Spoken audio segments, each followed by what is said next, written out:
बताया जाता है कि 2 बाइक इंदिरा मिल से पायल टाकीज की तरफ जा रही थी। तभी एक बाइक पर सवार 2 लोग अचानक रेवड़ा फाटक स्थित एक अस्पताल की तरफ मुड़ गए, जिससे पीछे से आ रही दूसरी बाइक ने टक्कर मार दी। इस हादसे में तीनों बाइक सवारों को चोटें आई हैं, जिसमें एक की हालत गंभीर बताई गई है। सभी घायलों का उपचार अलग अलग निजी अस्पतालों में कराया गया है। सूचना मिलते ही पुलिस भी मौके पर पहुंच गई थी। मंगलवार को ज्ञानपुर कोतवाली में कोतवाल विनोद यादव ने कोचिंग सेंटर संचालकों के साथ बैठक की है। छात्रों की बढ़ती साइकिल चोरी की घटना को कोतवाल विनोद यादव ने गंभीरता से लिया है। उन्होंने कोचिंग संचालकों को निर्देश दिया है कि सभी कोचिंग संचालक अपने अपने सेंटरों पर गार्ड की तैनाती करें, साथ ही सीसीटीवी कैमरा अवश्य लगाएं। इस बैठक में कोतवाल ने कोचिंग सेंटरों से लगातार छात्रों की हो रही साइकिल चोरी को लेकर संचालकों की नकेल कसी है। कहा कि अगर कोचिंग सेंटर से छात्रों की साइकिल चोरी हुई तो संचालक जिम्मेदार होंगे और उन्हीं के खिलाफ कार्रवाई की जाएगी। बैठक में ओम प्रकाश पुजारी, रजनीश दुबे, प्रेम शंकर शुक्ला आदि मौजूद रहे। भदोही शहर कोतवाली इलाके के मरियाद पट्टी में 2 पक्षों के बीच जमकर मारपीट हुई है। मारपीट की सूचना पर पुलिस भी पहुंची थी। मारपीट को लेकर मौके पर काफी भीड़ जमा हो गई थी। जहां भदोही कोतवाली में तहरीर देते हुए शाहिद अली ने आरोप लगाया कि उसके परिवार वाले घर के समीप बैठे थे, तभी पड़ोसी सद्दाम, अल्ताफ, महताब आदि गाली गलौज करने लगे। विरोध करने पर मारा पीटा गया, जिसमें हसीना, मोइना, सिराज व शाहिद को चोटें आई हैं। सभी घायलों का उपचार महाराजा बलवंत सिंह राजकीय चिकित्सालय में कराया गया। आवास विहीन गरीब महिलाओं ने जिलाधिकारी दरबार पहुंचकर आवास आवंटन की मांग की है। मंगलवार को डीएम कार्यालय पहुंची फरियादी कमला देवी, सुनीता, शकुंतला, अनीता, अरुण ने जिलाधिकारी को एक अर्जी देते हुए कहा कि उनके आवास नहीं है।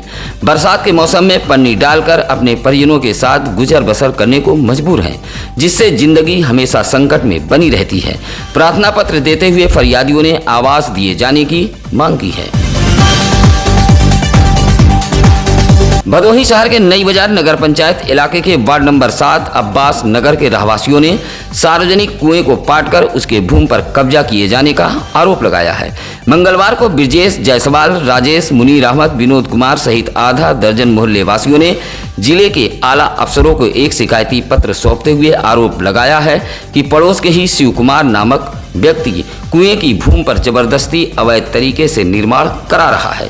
विरोध करने पर भद्दी भद्दी गालियां दी जा रही हैं। कहा कि कुएं की भूमि को सार्वजनिक कार्यों के इस्तेमाल में लिया जाता है, लेकिन इसी भूमि पर अवैध रूप से अतिक्रमण किया जा रहा है। शिकायतकर्ताओं ने कुएं की भूमि पर हो रहे अतिक्रमण को रोके जाने की मांग की है। कोइरौना थाना इलाके के सीतामढ़ी धनतुलसी मार्ग पर एक हाई टेंशन विद्युत पोल जर्जर होकर लटक रहा है। इस सूरत में अगर कभी भी विद्युत पोल धराशायी हुआ तो बड़ा हादसा हो सकता है। सुनील तिवारी, प्रकाश चौबे, प्रमोद, दीनानाथ तिवारी जैसे इलाके वासियों का कहना है कि काफी समय से यह विद्युत पोल जर्जर होकर लटक रहा है, जिससे कभी भी बड़ा हादसा हो सकता है। लटक रहे विद्युत पोल पर विभागीय अधिकारियों की नजर नहीं पड़ रही है। यह विद्युत पोल सीतामढ़ी धनतुलसी मार्ग पर मौजूद है। इलाके वासियों ने विद्युत विभाग का ध्यान आकृष्ट कराते हुए जर्जर विद्युत पोल को बदलवाए जाने की मांग की है। शहर वासियों को जाम से निजात दिलाने के लिए इंदिरा मिल रेलवे क्रॉसिंग पर ओवरब्रिज का निर्माण कराया गया है। निर्माण के कुछ दिन तक तो ओवरब्रिज पर लगी लाइटें ठीक ठाक थी, लेकिन समय बीतने के साथ ही साथ प्रकाश व्यवस्था भी पूरी तरह ध्वस्त हो गई है। शाम ढलते ही इंदिरा मिल ओवरब्रिज अंधेरे में डूब जाता है। ओवरब्रिज पर दिन का सफर तो सुहाना रहता है, लेकिन रात में रोशनी के अभाव में इस ओवरब्रिज पर यात्रा करना यात्रियों के लिए डरावना साबित होता है। ओवरब्रिज के ऊपर लगी अधिकतर लाइटें खराब पड़ी हैं, लेकिन लोक निर्माण विभाग सहित अन्य अधिकारी ओवरब्रिज की ध्वस्त प्रकाश व्यवस्था पर नजर नहीं डाल रहे हैं। औराई विकासखंड के वासुदेवपुर ग्राम सभा के दिव्यांग विनोद कुमार मिश्रा ने जिलाधिकारी कार्यालय पहुंचकर एक शिकायती पत्र सौंपते हुए मनरेगा में किए गए काम की मजदूरी दिलाए जाने की गुहार लगाई है।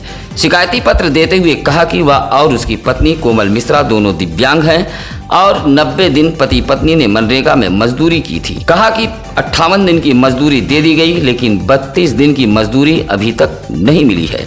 कहा कि लगभग 3 माह से औराई विकासखंड कार्यालय का चक्कर लगा रहे हैं, लेकिन अधिकारी पूरी तरह लापरवाही बरत रहे हैं और दिव्यांग मनरेगा मजदूरों की मजदूरी का भुगतान नहीं किया जा रहा है।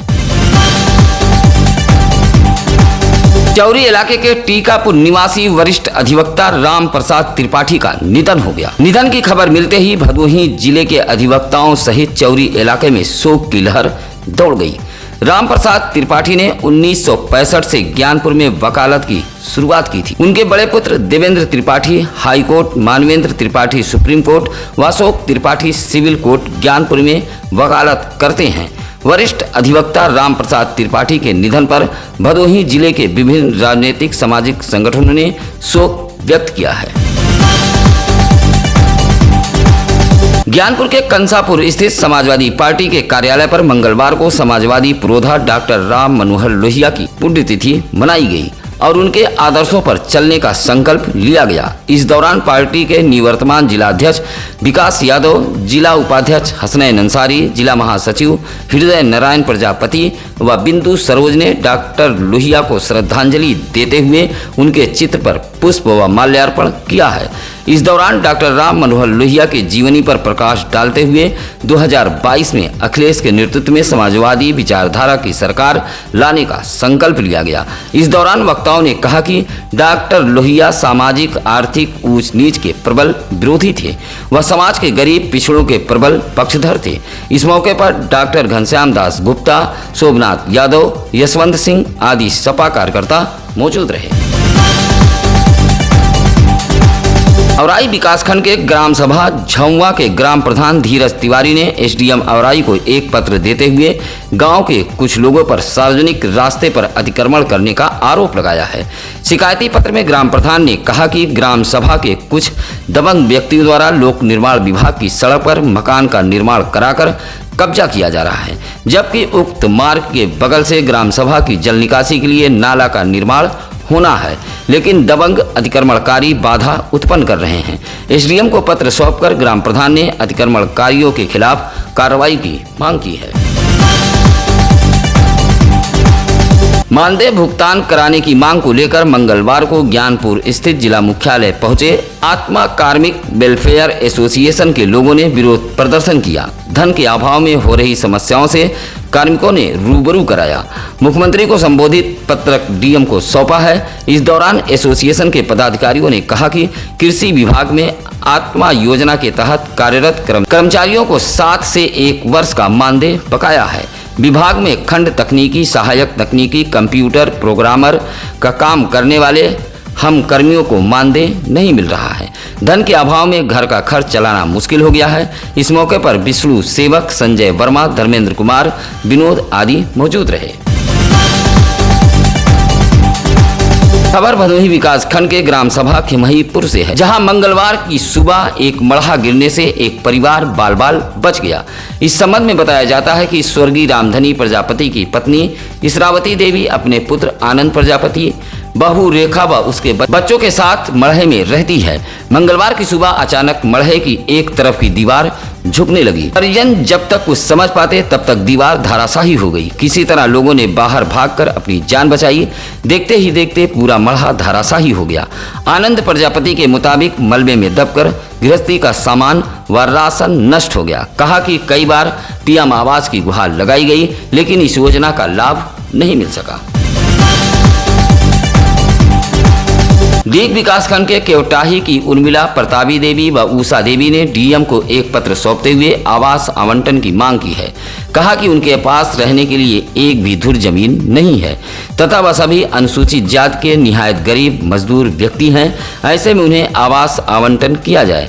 प्रार्थना पत्र देते हुए महिलाओं ने डीएम से गुहार लगाई है। मंगलवार को दी सेंट्रल बार एसोसिएशन के लाइब्रेरी हॉल में अधिवक्ताओं की एक बैठक हुई। बैठक की अध्यक्षता एडवोकेट प्रमोद त्रिपाठी तथा संचालन महासचिव एडवोकेट जटाशंकर दुबे ने की। यह बैठक 3 सूत्री मांग को लेकर की गई थी। हुंकार भरते हुए अधिवक्ताओं ने चेताया कि शीघ्र ही मांग पूरी नहीं की गई तो अधिवक्ता हर स्तर पर संघर्ष करने को बाध्य होंगे। बैठक में अधिवक्ताओं ने कहा कि कलेक्ट्रेट पर अधिवक्ताओं के लिए शौचालय न होने से काफी परेशानी का सामना करना पड़ रहा है। कलेक्ट्रेट पर व्याप्त भ्रष्टाचार को रोका जाए। अधिवक्ताओं ने कहा कि न्यायिक प्रक्रिया में नियम कानून को दरकिनार कर मनमानी तरीके से निर्णय लिया जा रहा है।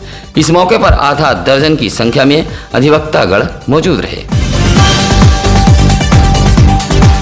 मंगलवार को उत्तर प्रदेश के चतुर्थ श्रेणी राज्य कर्मचारी महासंघ की एक बैठक ज्ञानपुर स्थित पुरानी कलेक्ट्रेट में संपन्न हुई है। बैठक में 15 सूत्री मांग पत्र पर विचार विमर्श किया गया। बैठक में चतुर्थ श्रेणी कर्मचारी कलेक्ट्रेट, बीएसए विकास भवन, शिक्षा विभाग, संग्रह विभाग, उद्यान आदि विभाग के कर्मचारी मौजूद थे। बैठक में चतुर्थ श्रेणी भर्ती बहाल, पुरानी पेंशन बहाली जैसी मांग रखी गई। इसी तरह बैठक में कहा गया कि प्रदेश सरकार से बार बार मांग के बावजूद भी समस्याओं का समाधान नहीं हो पा रहा है। बैठक में निर्णय लिया गया कि 18 अक्टूबर से 2 नवंबर तक सभी विभागों के कर्मचारी काला फीता बांधकर विरोध करेंगे। बैठक में वीरेंद्र कुमार सिंह, विनोद कुमार गुप्ता, राकेश कुमार यादव, अंजनी कुमार आदि मौजूद रहे। मंगलवार को भदोही शहर के रामरायपुर स्थित एक निजी प्रतिष्ठान में अपना दल यश की बैठक संपन्न हुई है। बैठक जितेंद्र पटेल की अध्यक्षता में संपन्न हुई है। बैठक में विधानसभा अध्यक्षों की भी घोषणा की गई, जहां ज्ञानपुर विधानसभा से किशन सरोज व औराई विधानसभा से राम लखन पटेल को जिम्मेदारी सौंपी गई है। इसी तरह शिक्षक मंच के जिला महासचिव की जिम्मेदारी योगेश कुमार पाल को मिली है। बैठक में बूथों का गठन, 2022 विधानसभा चुनाव को लेकर चर्चा तथा पार्टी की सदस्यता जिलाए जाने की भी चर्चा की गई है। बैठक में गुलाब सरोज, अंकित यादव, योगेंद्र चंद्र पाल, विजय बिंद आदि मौजूद रहे। आगामी विधानसभा चुनाव के लिए तैयार की जाने वाली वोटर लिस्ट में युवा, महिला और दिव्यांग मतदाताओं के पंजीकरण पर खास ध्यान दिया जा रहा है। मंगलवार को भदोही जिले के ज्ञानपुर स्थित विकास भवन में मुख्य विकास अधिकारी भानु प्रताप सिंह ने स्वीप कार्यक्रमों की तैयारियों की समीक्षा बैठक की है। इस दौरान उन्होंने निर्देश दिया है कि स्वीप कार्यक्रमों के अंतर्गत मतदाता जागरूकता अभियान निरंतर चलाया जाएगा।